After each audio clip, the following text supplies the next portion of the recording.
Friday night தான் அவங்களுக்கு வந்து பாடி கண்டுபிடிச்சிருக்காங்க. வாயை ஒடிச்சிருக்காங்க, கழுத்தை வந்து திருப்பியிருக்காங்க. ஒரு அட்வொகேட் வந்து அங்கே போய் அண்ட் இப்போ வந்து கார்த்தி வந்து கன்ஃபெஸ் பண்ணியிருக்கான். கார்த்தி வந்து 33-year-old பர்சன், நாகப்பட்டினம். பட் இல்லை, அந்த சைல்டு மிஸ் ஆனப்போ கூட அவங்க கூட சேர்ந்து இவரும் தேடி இருக்காங்க. இந்த மாதிரியான கேசஸ்ல எவிடன்ஸ் அப்புறம் மெடிக்கல் எவிடன்ஸ்லாம் எந்த அளவுக்கு இம்பார்ட்டன்ஸான ரோல் ப்ளே பண்ணுது? But medical report is like final. Evidence is also very important sir.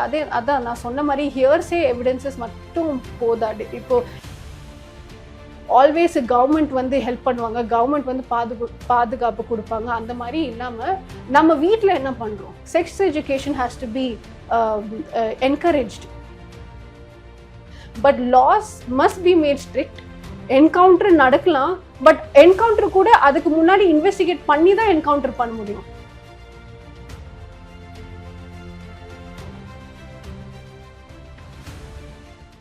The debate நேயர்களுக்கு வணக்கம். இன்றைய நேர்காணலில் நம்மோடு இணைந்திருக்கிறார் அட்வொகேட் பிரீத்தி ஷெட்டி அவர்கள். வணக்கம் மேம். வணக்கம். கோயம்புத்தூரில் 10 வயது சிறுமி பாலியல் வன்கொடுமை செய்யப்பட்டு படுகொலை செய்யப்பட்ட சம்பவம் தமிழ்நாடு முழுவதுமே ஒரு பெரும் அதிர்ச்சியும் ஏற்படுத்தியிருக்கு. 24 ஹவர்ஸில் யார் குற்றவாளி அப்படிங்கிறதையும் காவல்துறை கண்டுபிடிச்சு இப்போ அரெஸ்ட் பண்ணியிருக்காங்க. இந்த கேஸ் எப்படி ஸ்டார்ட் ஆகிருக்கு மேம்? இப்போ அதில் அடுத்த என்னென்ன ஆக்டிவிட்டீஸ்லாம் நடக்க இருக்கு மேம்? இப்போ உங்களுக்கு எல்லாருக்கும் ஃபேக்ட்ஸ் தெரியும். May 21 ஈவினிங், தேர்ஸ்டேன்னு நினைக்கிறேன், கரெக்டாக தேர்ஸ்டே. ஆமாம், இந்த பாப்பா வந்து கடைக்கு போயிருக்காங்க அண்ட் அதுக்கப்புறம் வீட்டுக்கு வரல, மிஸ்ஸிங். ஸோ உடனே பேரண்ட்ஸ் வந்து போலீஸ் ஸ்டேஷன் அப்ரோச் பண்ணிவிட்டு they have given a complaint. போலீஸும் உடனே கம்ப்ளைண்ட் எடுத்திருக்காங்க, மிஸ்ஸிங் கம்ப்ளைண்ட்டாக எடுத்திருக்காங்க. இப்போ விளாத்திக்குளம் இஷ்யூவில் பேரண்ட்ஸு அந்த ஊர் மக்களே ஜனங்களே போய் கம்ப்ளைண்ட் கொடுக்கும்போது கம்ப்ளைண்ட்டை எடுக்கல. அட்லீஸ்ட் இவங்க கம்ப்ளைண்ட் மிஸ்ஸிங் கம்ப்ளைண்ட்டாக எடுத்திருக்காங்க. அதுக்கப்புறம் போராட்டம் அது இதெல்லாம் நடந்திருக்கு. ஃப்ரைடே நைட்டு தான் அவங்களுக்கு வந்து பாடி கண்டுபிடிச்சிருக்காங்க. அதுவும் எவ்வளோ தூரத்துலனா வீட்டிலேருந்து ஒரு 1.5 கிலோமீட்டர்லேயே பாடி வந்து கண்டுபிடிச்சிருக்காங்க. Then it was transfer to the government medical college for இது போஸ்ட்மார்ட்டம் ரிப்போர்ட்டில் அதில் கன்ஃபார்ம் பண்ணியிருக்காங்க she has been sexually assaulted, raped and வாயை ஒடிச்சிருக்காங்க, கழுத்தை வந்து திருப்பியிருக்காங்க. ஒரு அட்வொகேட் வந்து அங்கே போய் அவர் பார்த்ததில் வச்சு அவர் என்ன சொல்லியிருந்தாருன்னா, நெக் வந்து கம்ப்ளீட்டாக இந்த மாதிரி திருப்பியிருக்கு, கல்லை வச்சு அப்படியே அந்த பொண்ணோட ஸ்கின்னெல்லாம் தே ஹவ் பீல்டுன்னு. So report says that. And இப்போ வந்து கார்த்தி வந்து கன்ஃபெஸ் பண்ணியிருக்கான். கார்த்தி வந்து 33-year-old பர்சன், நாகப்பட்டினம். பட் என்ன இன்னொன்று ஷாக்கிங்னா, இவங்களாம் வந்து தெரியாதவங்க இல்லை, வேற எங்கேயும் வந்தவங்க இல்லை, எல்லாரும் நேபர்ஸ். அந்த இடமே ஒரு ரோடு வீடு, என்ன சொல்றீங்க, ரோ ஹவுசஸ்ன்னு சொல்லுவோம்ல, பக்கத்து வீடு. நேபர் பொண்ணுக்கு வந்து இந்த ஆளை வந்து நல்லா தெரிஞ்சிருக்கான், ஃபேமிலிக்கு நல்லா தெரிஞ்சிருக்கு, எல்லாம் தெரிஞ்சிருக்கு. இன்னொன்று அவன் வந்து தனியாக இருந்திருக்கான், ஒய்ஃபோட செப்பரேட் ஆகி he was living alone. So தெரிஞ்சவங்க தான் பண்ணியிருக்காங்க பாருங்க, தெரியாதவங்க யாரும் வந்து இல்ல. அந்த சைல்டு மிஸ் ஆனப்ப கூட அவங்க கூட சேர்ந்து இவரும் தேடி இருக்காங்க. That is what. ஸோ அதுக்கப்புறம் he has given a confession. He has confessed stating that ஆமா நான் இதுதான் பண்ணியிருக்கேன். அண்ட் கார்த்தி தான் சொல்றான், மோகன்ராஜ்னு ஒருத்தவங்க கூட இதுல வந்து எனக்கு வந்து ஹெல்ப் பண்ணியிருக்காங்க. இப்போ கார்த்தி சொல்றேன்னா மோகன்ராஜ் கூட பிக்சர்ல வந்திருக்கவே மாட்டான். ஸோ ரைட் நவ் அண்ட் உடனே இது தெரியறதுக்கு முன்னாடியே போலீஸ் வந்து அந்த ஸ்பாட்டில் போனதுனால கார்த்தி பயந்துட்டு I think he was in Maria Rose அப்பார்ட்மெண்ட்ஸில் இருந்திருக்கான். ஆமாம். ஸோ மேலேருந்து கீழே விழுந்திருக்கான். ஜம்ப் பண்ணி ட்ரை பண்ணும்போது he has injured his right leg and right hand. So right now அவன் வந்து கவர்மெண்ட் ஹாஸ்பிட்டல் அட்மிட் பண்ணியிருக்காங்க. மோகன்ராஜ் வந்து he is under judicial custody. So investigation is going on, inquiry is going on. இது முடிச்ச உடனே charge sheet will be filed shortly as per our CM's notification. Okay. So charge sheet file பண்ணுவாங்க. So charge sheet file பண்ண உடனே trial commence. So this is how the procedure goes. குழந்தைகள் மீதான பாலியல் துன்புறுத்தல் தொடர்பான எந்த மாதிரியான சட்டங்கள் இதுவரைக்கும் நம்ம சட்டத்தில் இருக்கு, எந்த மாதிரியான நடவடிக்கைகள் அது தொடர்ந்து எடுக்கப்படுது? POCSO comes into play. இப்போ எல்லாருக்கும் தெரியும், இது இப்போ போக்சோ வந்து இவ்வளோ நடந்துட்டு இருக்கிறதுனால லா படிக்காதவங்களுக்கு கூட போக்சோ என்னன்னு இப்போ நம்ம சொசைட்டிக்கு அது தெரிஞ்சிடுச்சு.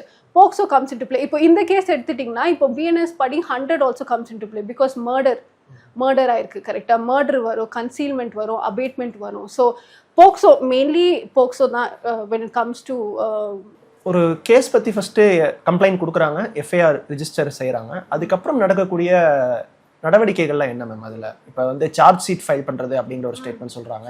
சார்ஜ் ஷீட் எந்த இடத்துல எந்த டைமில் அது ஃபைல் பண்ணப்படுது, அதில் என்னென்ன டீட்டெயில்ஸ்லாம் அதில் இன்க்ளூட் பண்ணுவாங்க, நார்மல் எஃப்ஐஆரில் என்னென்ன விஷயங்கள்லாம் இருக்கும், இந்த இன்வெஸ்டிகேஷன்ஸ் எப்படி ஸ்டார்ட் ஆகும், கோர்ட் வரைக்கும் போகிறப்ப அதோட இன்வெஸ்டிகேஷன் மெத்தட் எப்படி இருக்கும் மேம்? இப்போ இந்த மாதிரி இஷ்யூஸ் நடக்குதுன்னா ஃபர்ஸ்ட் நம்ம அப்ரோச் பண்ண வேண்டியது, நீங்க டைரக்டா கோர்ட்டுக்கு அப்ரோச் பண்ண முடியாது. So first you approach to the nearest police station தான்.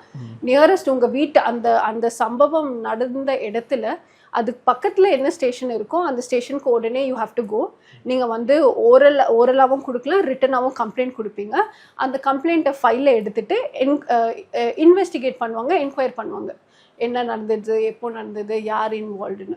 ஸோ இப்போ வந்து ஹீனியஸ் ஆஃபென்சஸ், ஒரு சீரியஸான ஆஃபென்சஸ் அண்ட் அதுக்கு வந்து சப்போர்ட்டிங் எவிடன்ஸ், பொதுவான ஆதாரமும் இப்போ முக்கியம். எப்போவுமே வந்து நம்ம வந்து ஹியர்சே, நான் இது பார்த்தேன், நான் இது கேட்டேன், அது மட்டும் இஸ் நாட் சஃபிஷியன்ட்.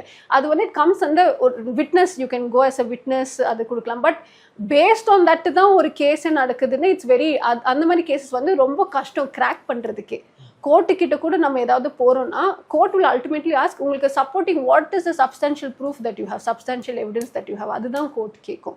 ஸோ நீங்கள் ஸ்டேஷன் அப்ரோச் பண்ணும்போது police officers, the designated police officers வந்து இன்வெஸ்டிகேட் பண்ணுவாங்க, என்கொயர் பண்ணுவாங்க. அண்ட் அது வந்து இப்போ எல்லாமே it is satisfying to the needs of filing an FIR. எஃப்ஐஆர்னா என்ன? First information report. இன்ஃபர்மேஷன் கிடைச்ச உடனே ஒரு ரிப்போர்ட் பண்ணுவீங்க, அதுவும் ஆத்தென்டிக்காக இருக்கணும், எவிடன்ஸஸும் சப்போர்ட்டிங்காக இருக்குன்னா எஃப்ஐஆர் வந்து ஃபைல் பண்ணுவாங்க. அண்ட் எஃப்ஐஆர் வந்து யார் கொடுக்குறாங்கன்னா கம்ப்ளைனன்ட். ஒரு கம்ப்ளைனன்ட் ஸ்டேஷனுக்கு அப்ரோச் பண்ணுறாங்க, அவங்க கொடுத்த ஸ்டேட்மெண்ட் வச்சு ஒரு FIR is prepared. So FIR கொடுத்ததுக்கப்புறம் once the FIR is ready, it will proceed to filing of charge sheet. Filing of charge sheet வந்து it is done by the investigating officer. So again FIR முடிஞ்ச உடனே they will take a certain time period based. நான் இப்போ நிறைய cases, criminal cases பார்த்தீங்கன்னா FIR போட்டுருவாங்க, charge sheet file பண்ணுறதுக்கு it will take its own time. And charge sheet யார் file பண்ணுவாங்க? Investigating office. Again it comes back to the police. யூசுவலாக அது டிலே ஆகிறதுக்கு என்ன ரீசன்? சார்ஜ் ஷீட் ஃபைலிங்கில் டிலே ஆகிறதுக்கு என்ன ரீசன்? இப்போ நிறைய கேசஸ் வந்து யூனோ இன்ஃப்ளூயன்ஸ், பிரைபரி அதெல்லாம் இருக்கு. பட் ஜென்யூனான கேசஸ் என்னன்னா அகெயின் அது வந்து போலீஸ் டிபார்ட்மெண்ட் தான் சொல்லணும். ஜென்யூன்லி இப்போ எல்லாரும் இறங்கி வேலை பார்த்து அது சீக்கிரமா முடிக்கணும்னு அந்த நோக்கத்தில் பண்ணால் அது சீக்கிரமா முடிக்க முடியும். சில கேசஸ் வந்து நிஜமாவே டிஃபிகல்ட், பிகாஸ் நிறைய விட்னஸஸ், நிறைய ஆளுங்க வந்து இன்வால்வ் ஆயிருப்பாங்க. So it takes time depending on the case தான். அதே போல் இந்த மாதிரியான கேசஸில் எவிடன்ஸ் அப்புறம் மெடிக்கல் எவிடன்ஸ்லாம் எந்த அளவுக்கு இம்பார்ட்டன்ஸான ரோல் ப்ளே பண்ணுது? இப்போது ஒருத்தங்களுக்கு வந்து செக்ஷுவல் அப்யூஸ், செக்ஷுவல் அசால்ட் நடந்திருக்கு, நான் பார்த்தேன், நான் கேட்டேன், சிசிடிவியில் வந்து இவங்க இந்த மாதிரி இந்த இடத்துக்கு போனது காட்டுதுன்னு okay. But medical report is like final. And medical ரிப்போர்ட்டில் தான் சம்டைம்ஸ் இப்போது ஒரு விக்டம்க்கு வந்து அவங்களுக்கு தெரியும் அவங்க வந்து செக்ஷுவலாக அசால்ட் ஆயிருக்காங்கன்னு. பட் உள்ள என்ன நடந்தது, என்ன டிஷ்யூஸ் டேமேஜ் என்ன டிஷ்யூஸ் வந்து டேமேஜ் ஆயிருக்கு, அது வந்து நமக்கு தெரியாது கரெக்டாக. So that the doctor analysis and அவங்க வந்து they do it. So which is why medical examination is very important. இப்போ இந்த சைல்டு ரிலேட்டடான இந்த மாதிரி அபியூஸ் கேஸ் எல்லாமே விசாரிக்கிறதுக்கு நீதிமன்றத்தை தனியாக ஏதோ ஒரு செக்ஷன் இருக்கா? அதுக்கான ஃபார்மாலிட்டிஸ் என்ன மேம்? ஒரு கேஸ் வந்ததுலேருந்து அதுக்கான ஜட்மெண்ட் வர வரைக்கும் இந்த மாதிரியான கேசஸ் வந்து எப்படி ட்ரீட் பண்ணுறாங்க மேம் யூஸ்வலாக கோர்ட்டில்?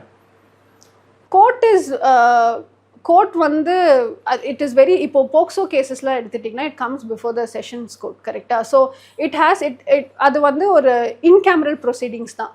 ஸோ அந்த ஒரு விக்டம் வந்து கோர்ட்டுக்கு வராங்க, அவங்க வந்து ஏதாவது ஒரு எவிடன்ஸ் கொடுக்க வராங்க, ஒரு விட்னஸ் கொடுக்க வராங்கன்னா everybody will be sent out. நம்ம மூவிஸில் பார்க்குற மாதிரி எல்லா கேசஸ்லையும் கும்பலாக இருக்காங்க, எல்லாரும் கேட்பாங்க, அந்த மாதிரிலாம் இல்லை. It is a in camera proceedings தான்.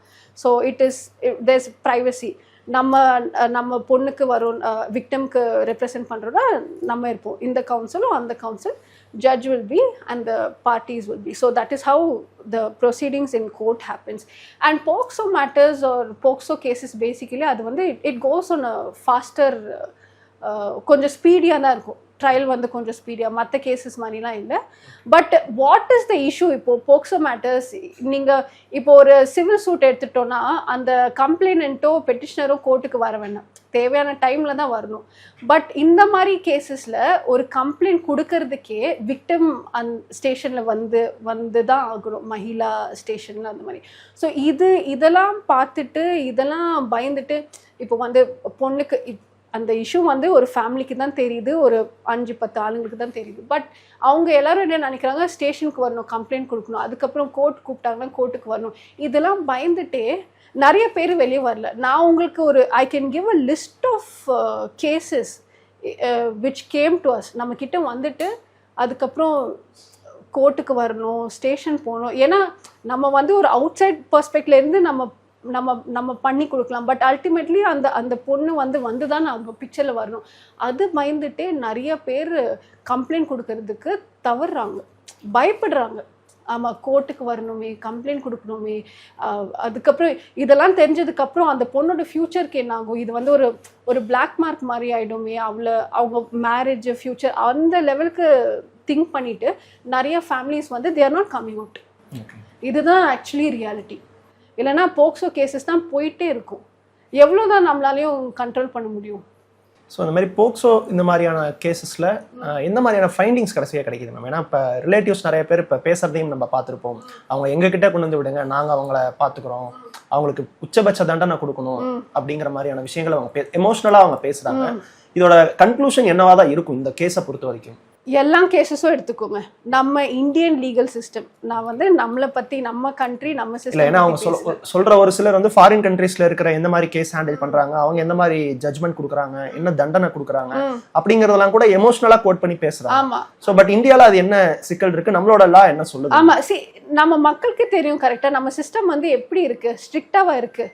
ஸ்ட்ரிக்டாக இல்லாததுனால தான் எல்லா அக்யூஸ்க்கும் தெரிஞ்சிருக்கு. சரி, நம்ம என்ன வேணாலும் பண்ணிட்டு வரலாம். பேல்னு ஒரு ப்ரொவிஷன் இருக்குது, கரெக்டாக பேல் இருக்குது. நான் வந்து ஓகே, நீ ட்ரையல் கோர்ட்டில் என்ன அரெஸ்ட் பண்ணுறியா, என்ன ரிமாண்ட் பண்ணுறியா, பனிஷ்மெண்ட் கொடுக்குறியா, நீ பண்ணிக்கோ. நான் வந்து அப்பீல் கோர்ட்டில் போய் பெயில் வாங்கிட்டு நான் போயிடுவேன். இதுதான் இட்ஸ் மென்டாலிட்டி. இப்போது நான் ஒரு வீடியோ பார்த்தேன், கார்த்தி அந்த அக்யூஸ்டை வந்து அரெஸ்ட் பண்ணி கூட்டிகிட்டு வராங்க. அவன் மூஞ்சே பார்த்தீங்களா, அவனுக்கு என்ன பயமாக இருக்குது? அவன் வந்து ஐ டோன்ட் கேர், எனக்கு என்ன நடக்குதுன்னு தெரியாத மாதிரி தான் போயிட்டுருக்கான். ஸோ லாஸ் வந்து ஸ்ட்ரிக்ட் இல்லை, அது வந்து சிவியராகவே இல்லை நம்ம சிஸ்டமில், அது எல்லாருக்கும் தெரிஞ்சிருக்கும். ஸோ இட் இஸ் அது one of the reason why இது வந்து என்ன பண்ணாலும் ஓகே. முன்னாடி எனக்கு தெரியல எப்படி இருக்க போகுது, நம்ம கவர்மெண்ட் எல்லாம் என்ன பண்ண போகிறாங்க. பட் முன்னாடியிலேருந்து எப்படி இருந்ததுன்னா, நமக்கு வந்து ஒரு பொலிட்டிக்கல் இன்ஃப்ளூயன்ஸ் இருக்குது, எனக்கு வந்து அந்த கவுன்சிலர் தெரியும், அந்த எம்எல்ஏ தெரியும், அப்படி தானே எல்லா ஸ்டேஷன்லேயே. இப்போ நிறைய ரொம்ப மிடில் கிளாஸ் ஃபேமிலிஸ், எஸ்பெஷலி பெண் குழந்தைங்க வச்சுட்டு இருக்க ஃபேமிலி ஏன் ஸ்டேஷன்லாம் போகிறதுக்கு பயப்படுறாங்க? பிகாஸ் ஒருத்தர் வந்து அதர் சைட் வந்து ஹீ குட் பி ஒரு ரிச் ஃபேமிலியாக இருக்கலாம், ஒரு இன்ஃப்ளூயன்ஸாக இருக்கலாம். ஸோ ஸ்டேஷனில் எல்லாமே எப்படி நடக்குதுன்னா, இன்ஃப்ளூயன்ஸ் இருக்கா, காசு இருக்கா, எனக்கு இவன் தெரியும் அவன் தெரியும் இருக்கா, ஓகே, அவங்க வந்து எப்படியாவது எஸ்கேப் ஆகிடுறாங்க. ஸோ அந்த we have lot of loopholes. Correct, நம்ம இந்தியன் லீகல் சிஸ்டமில் லூப் ஹோல்ஸ் வந்து நிறைய இருக்குது. இன்னொன்று, பனிஷ்மெண்ட் கொடுத்தாலும் யூ ஹாவ் அப்பீல்னு ஒரு கான்செப்ட் இருக்குது. You have appeal provision, bail provision. So okay, நீ என்ன இந்த கோர்ட்டில் தான் நீ கன்விக்ட். ஈவன் இந்த விளாத்திக்குளம் கேஸில் அரெஸ்ட் ஆனவர் பிஃபோரா பரோல்ல வெளியில் வந்தவர். ஆமாம், எக்ஸாக்ட்லி. ஸோ என்ன பயம் இருக்குது? இப்போது இந்த மாதிரி ஒரு தப்பு பண்ணுறதுக்கு முன்னாடியே அந்த அக்யூஸ்டுக்கு வந்து கால்லாம் நடுங்கணும். கரெக்டாக, ஐயோ நான் இப்படி பண்ணிட்டேன்னா எனக்கு இப்படி பண்ணிடுவாங்கன்னு. பட் யாருக்கு என்ன பயம் இருக்குது? எந்த பயம்? இப்போது நீங்கள் இதே கேஸ் எடுத்துட்டிங்கன்னா, அண்ட் இப்போ இதே கேஸ் நீங்கள் எடுத்துட்டிங்கன்னா, வாட் வில் ஹேப்பன் அல்டிமேட்லி என்ன நடக்கும்? சார்ஜ் ஷீட் ஃபைல் பண்ணுவாங்க, ட்ரையல் ஸ்டார்ட் ஆகும், கன்விக்ட் பண்ணுவாங்க. அண்ட் நம்ம சிஸ்டமில் highest punishment is death penalty, அது இல்லைன்னா இம்ப்ரிசன்மெண்ட். கரெக்டாக, இப்போ டெத் பெனால்ட்டி சப்போஸ் ஆர்டர் பண்ணுறாங்கன்னா அவன் வந்து மேல் கோர்ட்டில் போய் அப்பீல் வாங்கலாம். கரெக்டாக. ஸோ அல்டிமேட்லி சம்வே அவங்க வந்து வெளியே வந்துட்டு உள்ளே போவாங்க, அதுதான். இப்போது என்கவுண்டர் சொல்கிறோம். ஆமாம், அஃப்கோர்ஸ் ப்ராக்டிக்கலாக இது நடக்காது. பட் நல்லா இருக்கும். அக்யூஸ்டை வந்து நீங்கள் வந்து இன்வெஸ்டிகேட் பண்ணாமல் போலீஸ் ஸ்டேஷனுக்கு கூட்டிகிட்டு போகலாமல் அப்படியே நீங்கள் வந்து நம்ம கிட்ட கொடுத்துருங்களேன், அடித்து சாகடிச்சிடுவாங்க. கரெக்டாக என்கவுண்டர் பண்ணலாம். பட் அதெல்லாம் ஈஸி டு சே. ப்ராக்டிக்கலாக பார்த்தீங்கன்னா இப்போ என்கவுண்டர் இந்த கேஸே நீங்கள் எடுத்துக்கோங்க. கார்த்தி சொன்னதுனால தான் மோகன்ராஜ்னு ஒருத்தர் இன்வால்வ் ஆயிருக்கான். ஸோ நம்மளும் எவ்வளோ பேர் தான் சுட்டுட்டு இருப்போம். சுடுறது ஓகே தான், ஏன்னா இந்த மாதிரி ஆளுங்க வாழவே வேண்டாம். கரெக்டாக தெரிஞ்சிடுச்சா அவனை அப்படியே போட்டு அந்த அந்த அந்த கேஸை க்ளோஸ் பண்ணிடணும். அது கரெக்டாக. பட் அது எவ்வளோ ப்ராப்ளம்ஸ் அதுக்கப்புறம் நீங்கள் க்ரியேட் ஆகணும் கொடுப்பாங்க. இந்த கேஸ்லேயே 2 பேர், அடுத்த கேஸில் எவ்வளோ பேர் தான் சுட்டுட்டும் இருப்பீங்க. So practically it is not possible. But laws must be made strict. இவன் தான் எனக்கு தெரியும். இப்போ சோஷியல் மீடியா கூட நிறைய பேருக்கு என்ன நடந்ததுன்னு கிளியராக தெரியல. கரெக்டாக இப்போ எனக்கு கூட எடுத்துக்கோங்க, நம்ம பார்க்குறோம். அல்டிமேட்லி நம்ம கோர்ட் ஃபைண்டிங்ஸ் கொடுத்ததுக்கு அப்புறம் தான் எக்ஸாக்ட்லி தெரியும், ஓகே இது நடந்திருக்கு, இவங்க இன்வால்வ் ஆயிருக்காங்க. பட் சோஷியல் மீடியால ப்ராப்பர் இன்வெஸ்டிகேஷன் இல்லாம எந்த ஒரு டிசிஷனும் மேக் பண்ணக்கூடாது. பட் சோஷியல் மீடியால எவ்ரிஒன் எல்லாரும் நம்ம வந்து கருத்து சொல்லலாம் வைக்கலாம், அது ஓகே. பட் இதுதான் நடந்ததுன்னு கன்ஃபார்ம் பண்ணிட்டு அதுவும் சம்டைம்ஸ் நிறைய கேசஸ்ல வந்து ஒரு மிஸ்இன்ஃபர்மேஷன் வந்து ஸ்ப்ரெட் ஆயிட்டு இருக்கு. கரெக்டா. ஸோ என்கவுண்டர் எஸ் அஃப்கோர்ஸ், வர கோவத்துக்கு எல்லாரும் என்கவுண்டர் வந்து ஈஸி, சுட்டுட்டோன்னா அப்படியே செத்துருவான். அவனை வந்து சித்திரவதம் பண்ணி சாகடிக்கணும். கரெக்டாக. இதெல்லாம் நம்மளோட கோவம், நம்மளோட ஃப்ரஸ்ட்ரேஷன். பட் ப்ராக்டிக்கலி இது பண்ண முடியாது. அதுதான் நான் சொல்கிறேன். அல்டிமேட்லி என்ன, லாஸ் வந்து ஸ்ட்ரிக்டாக இருக்கணும். ஆமாம், ஃபாரின் கண்ட்ரீஸை எடுத்துகிட்டு பாருங்கள், அஃப்கோர்ஸ் ஸ்ட்ரிக்டாக இருக்குது. அதனால தான் ஏதாவது பண்ணுறதுக்கே பயப்படுறாங்க, நடுங்கும் அவங்களுக்கு இப்போ. பட் நம்ம சொசைட்டியில் அந்த மாதிரி இல்லை. இன்னொன்று, one more thing that I have to say is, இப்போ வந்து நம்ம சொசைட்டி, நம்ம மக்களுக்கு எல்லாருக்கும் தெரியுது இந்த மாதிரி என்ன நடந்துட்டு இருக்குன்னு. ஓகேவா. இது அதுவும் கேப் விட்டு நடக்கல, உடனே நம்ம சென்னையில் ஒன்று நடக்குதா, கோயம்புத்தூரில் ஒன்று நடக்குதா, அந்த மாதிரி தான் போயிட்டு இருக்கு. ஸோ நம்ம வந்து ஆல்வேஸ் கவர்மெண்ட் வந்து ஹெல்ப் பண்ணுவாங்க, கவர்மெண்ட் வந்து பாதுகாப்பு கொடுப்பாங்க, அந்த மாதிரி இல்லாமல் நம்ம வீட்டில் என்ன பண்ணுறோம், சொசைட்டி இப்படி இருக்குன்னு தெரியுது, நம்ம கூட இருக்கிறவங்களே சரியில்லைன்னு தெரியுது. So what are you doing parents? And நம் இந்தியாவில் தான் population hike also, it is at the highest. ஓகேவா.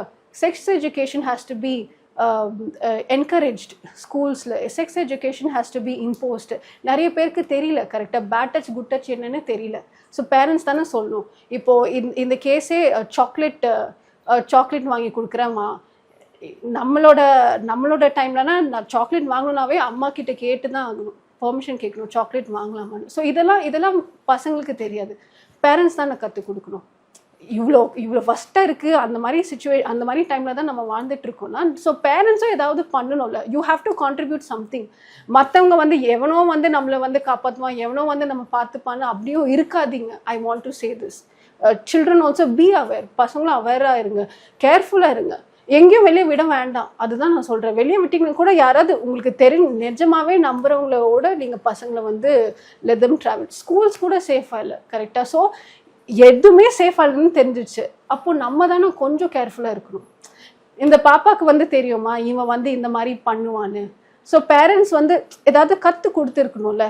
யாரு கூப்பிட்டாலும் போகாத, நீ கடைக்கு போறியா, கடைக்கு போயிட்டு அதை வாங்கிட்டு நான் அப்படியே வீட்டுக்கு வரணும், அந்த மாதிரி தான். ஸோ ப்ளேம் பண்ணோன்னா எல்லாரையும் தான் ப்ளேம் பண்ணணும். இது வந்து நிற்காது, இது போயிட்டே இருக்கும். இந்த மாதிரி இன்சிடென்ட் வந்து மறுபடியும் நடந்துட்டு தான் இருக்கும். இப்போ நம்ம தான் we should only brace ourselves. இப்போ நம்ம தான் ப்ரொடெக்ட் பண்ணிக்கணும். நம்ம என்ன பண்ண போகிறோம், நம்ம ஃபேமிலி எப்படி காப்பாற்ற போகிறோம், அப்படிதான். இப்போ இவ்வளோ விஷயங்கள் நடக்குது. ஸ்டேட் கவர்மெண்ட் தொடர்ந்து அடுத்தடுத்த நடவடிக்கைகள் எடுத்துகிட்டு இருக்காங்க. சிங்கப்பெண் அதிரடிப்படை அப்படின்னு சொல்லிட்டு இப்போ ஃபார்ம் ஆயிருக்க நியூ கவர்மெண்ட் வந்து ஒரு அனௌன்ஸ்மெண்ட்டும் கொடுத்துருக்காங்க. ஸோ கவர்மெண்ட் சைட்லேருந்து இன்னும் என்ன கொஞ்சம் விஷயங்களில் அடுத்தடுத்து கேர்ஃபுல்லாக இருக்கணும் நம்ம பார்க்கலாம். கவர்மெண்ட் வந்து ஸ்பீடியாக இருக்கணும். இப்போது இந்த இஷ்யூ நம்ம கவர்மெண்ட் வந்து இப்போது இந்த இஷ்யூ நடந்த உடனே அந்த ஏரியா எம்எல்ஏ போலீஸ் ஆஃபீஸர்ஸ் எல்லாரும் வந்து ஆதரவு கொடுக்குறாங்க. பட் அல்டிமேட்லி ஆதரவு கொடுத்து என்ன யூஸ், நமக்கு வந்து ரிசல்ட் வேணும். ஓகேவா. அட்லீஸ்ட் இந்த கேஸில் வந்து within 24 hours I think they found the body. அந்த விளாத்திக்குளம் மேட்டர்லாம் அது கண்டே பிடிக்கல. ஜனங்க தான் போய் தேடி போய் பார்த்து அவங்க தான் இன்ஃபார்ம் பண்ணுறாங்க போலீஸ்கிட்ட இந்த மாதிரி ஒன்று நடக்குதுன்னு. ஸோ கவர்மெண்ட் வந்து ஆஸ் யூஷுவல் அவங்க சொல்லியிருந்த ஐடியாலஜிஸ். இல்லை யூஸ்வலாக இந்த மாதிரி கேஸில் போலீஸ் ஃப்ரீ ஹேண்டாக விடணும், அவங்கள கட்டுப்படுத்தக்கூடாது அப்படிங்கிற ஒரு விஷயங்களை ப்ரீவியஸ் கவர்மெண்ட்டையும் வச்சாங்க, இப்பயும் சொல்கிறாங்க காவல்துறையை சுதந்திரமாக செயல்பட விடணும், அவங்கள அப்படி செயல்பட விட்டிங்கன்னா அவங்க கரெக்டாக செயல்படுவாங்க அப்படின்னு ஒரு விஷயம் சொல்கிறாங்க. அது உண்மையிலே கரெக்ட் தான். ஆமாம், தட் இஸ் கரெக்ட் தான். நீங்கள் வந்து அதான் டிபார்ட்மெண்ட்க்கு ஃப்ரீடம் கொடுங்க, ஓகே, பட் அந்த ஃப்ரீடமையும் ஒரு அட்வான்டேஜாக எடுத்துக்க கூடாது. கரெக்டாக இப்போ முன்னாடி இந்த கேஸ்க்கு முன்னாடி நம்ம ஒரு ஃபியூ மந்த்ஸ் முன்னாடி கண்டினியூஸாக கேஸ் இந்த மாதிரி இஷ்யூஸ் நடந்துட்டு இருந்தது. கரெக்டாக கிட்னாப் வாஸ் ஹேப்பனிங். ஆமாம், during the election time. So அந்த டைமில் போலீஸ் வந்து கொஞ்சம் ஸ்பீடியாக எடுத்துருக்கலாம். சரி, உங்களுக்கு ஃப்ரீடம் கொடுத்துருக்கோம், அந்த ஃப்ரீடமை வந்து நீங்கள் ஒரு அட்வான்டேஜாக யூஸ் பண்ணி, ஒரு வெப்பனை யூஸ் பண்ணி நீங்கள் வந்து காப்பாற்றணும். அந்த இப்போ யார் என்ன ரெஸ்ட்ரிக்ட் பண்ணுறாங்க, மக்கள் என்ன போலீஸ்கிட்ட சொல்கிறோமா, இல்லை நீங்கள் போய் கண்டுபிடிக்காதீங்க, நாங்களே பார்த்துக்கணும், அந்த மாதிரி எந்த ரெஸ்ட்ரிக்ஷனும் இல்லையா, உங்களுக்கு ஃப்ரீடம் இருக்குது. பட் என்னன்னா ஸ்பீடாக பண்ணுங்கள். அதுதான் நான் சொல்கிறேன். இந்த மாதிரி இஷ்யூஸில் ஒரு மிஸ்ஸிங் சைல்ட் கேஸ், ஒரு கிட்னாப் கேஸ், ஒரு ரேப் கேஸில் எவ்ரி மினிட் கவுண்ட்ஸ். ஸோ வரும் நாட்களில் இது போன்ற சம்பவங்கள் இனி ஒருபோதும் நடக்கக்கூடாது அப்படிங்கிறது தான் எல்லாருடைய எண்ணமாகவும் இருக்குது. எல்லாரும் கேர்ஃபுல்லாகவும் இருங்க, that is very important. So அதற்கேற்ற நடவடிக்கைகளை வரும் நாட்களில் அரசு எடுக்கும் அப்படின்னு நம்ம எதிர்பார்ப்போம். உங்களுடைய நேரத்திற்கும் கருத்திற்கும் நன்றிங்க. தேங்க்யூ.